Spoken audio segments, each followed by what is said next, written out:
So ayun po what's up sa inyo mga pa. At sa araw na to mga kaibigan, kung hindi nyo pa nakikita yung post ko sa Facebook, meron akong kasama sa araw na to. At gagawin namin yung cinematic shot ng 10 utos ng babe. At the same time, gagawa kami ng video sa channel niya. At mga kaibigan, kasama ko sa araw na to, walang iba, kundi si Master Roger. Roger that. So ayan mga kaibigan, nakikita nyo, sineset up niya ngayon yung camera kasi may gagawin kaming video para sa channel niya at the same time may gagawin para sa akin. Ano pang hinihintay nyo mga kaibigan?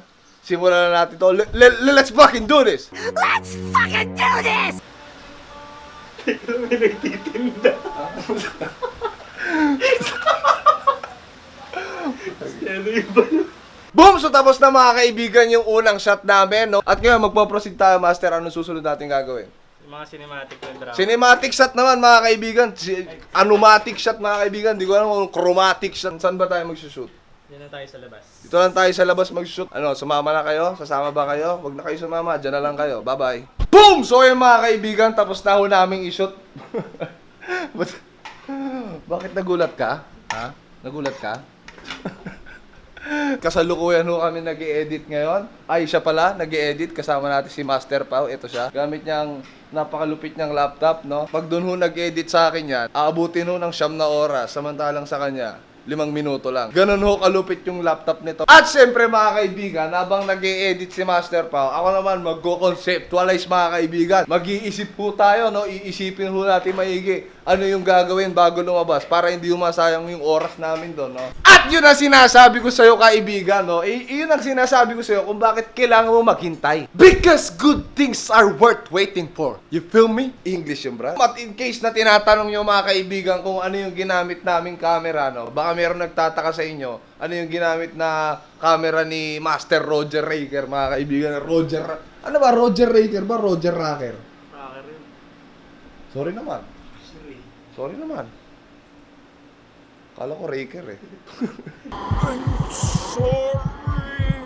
Sayang hindi ko na videoan kung paano siya eksaktong ginawa mga kaibigan. Pero kung nakita niyo yung una, nakita niyo meron siyang tripod. Ito yung tripod mga kaibigan. Ayan, legit na tripod talaga, So, hawak-hawak niya dito kanina habang iniikot-ikot niyang gano'n, Ang smooth ng galaw.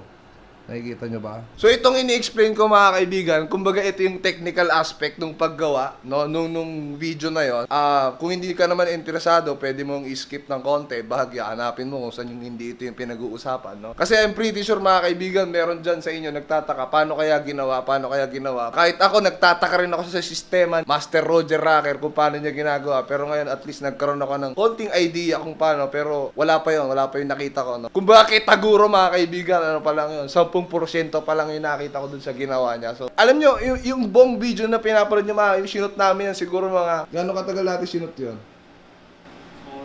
May 1 oras. So, yung mapapanood nyo sa channel niya, nakazoom na naman, ha? Huwag ka mag-zoom. So, mga 1 oras yun, mga kaibigan. Kaya, ako, usually, mga kaibigan, eto trivia lang. Pag nagsushoot ako sa labas, tapos ako lang, nahihiya ako eh. Sa totoo lang. Hindi to lalo dito sa amin kasi akala na ng mga kapitbahay namin, si Raulo ako, minsan nagsisisigaw ako dyan mag-isa, Pero kanina, nung kasama ko si Master Roger Racker, mga kaibigan, feeling ko, parang nasa TV network ako kaya bawal mag-inarte. So, lumudluhod pa ako kanina, mga kaibigan, Kung nakikita nyo yung tuhod ko, namumula pa ako, May bubog pa ako ata. May bubog pa ata ako naluhurang kanina, At kung nakikita nyo ang oras ngayon, mga kaibigan, ang oras po natin, zoom. Okay, focus. Kaya may ano oras po natin? 2:30. Balak po namin lumabas para i-shoot yung cinematic shot nung 10 utos ng babe. Siguro mga around 4:00 para hindi masyadong mainit. At ngayon halos malapit nang matapos ni Master Roger mga kaibigan, ang pag-i-edit sa video na to. By the way, naligo na pala ako. At para sa inyong kaalaman mga kaibigan, hanggang sa ngayon, hindi ko pa nakikita yung edited version nito. Ngayon, mamaya, papanoorin namin to. Tapos, habang pinapanood namin to mga kaibigan, panoorin nyo kami habang pinapanood namin to para makita nyo yung itsura namin habang pinapanood namin to. Guess mo ba? Boom! At ngayon tapos na ang video mga kaibigan. Tapos nang i-edit ni Master Roger. Panoorin nyo kaming pinapanood namin tong video na to para panoorin nyo sa channel niya. Kuha mo? Are you ready? Let's! Diyan na yung tatay ko. Bawal na mag-fucking do this. Let's fucking do this. Pulong ko na lang. No? You ready? Here we go! Wait. This is it, Pansip.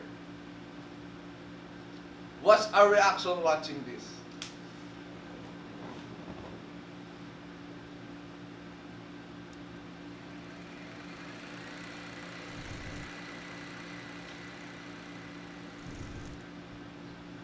Go. Asa ba? Ba't mo wala sumagot? Hindi na ako tawag ng tawag. Hindi ba? Hindi ka naman nilalabot sa akin. Ano ang meron? Mahal na kasi ako iba eh. Try ko best. Bye.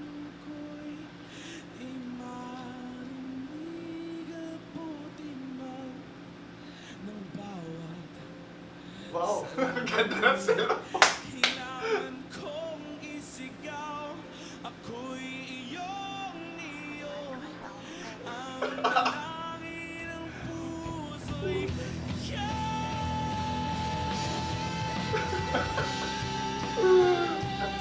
Grabe ka.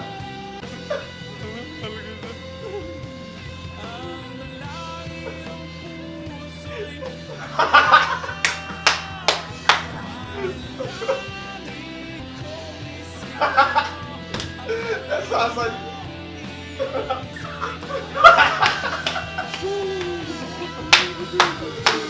Ayun ka.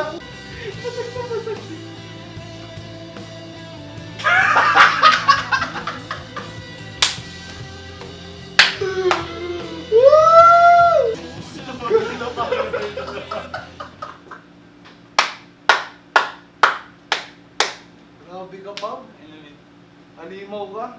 Nakakatawa yung part na rin. Putang ina, bakit? Sinelot tayo kausap, bro. Kayo na ho bahala mag-decide no, kung pupunta kayo sa channel niya para panoorin o hindi. So, ikaw na bahala. No, malaki ka na. Mwah. Boom! So, yun po mga ang kaninang alas 4, naging alas 7:30 na mga kaibigan. Siguro mga around alas 4. Actually, alas 8 na nga ata. Hindi, alas 7:30, no? At ang susunod na naming isushoot mga kaibigan ay hulaan mo. No? Hulaan mo kung ano. Walang iba. Kundi ang pinakahihintay mo. Ay, nako. Hindi ako makapag-focus pag dala ko tong camera. Babalitaan ko kayo kung ano mangyayari in 3, 2, 1. Gumana ba? Yun. Boom! At nandito na ulit tayo mga kaibigan. Isang araw na ang lumipas.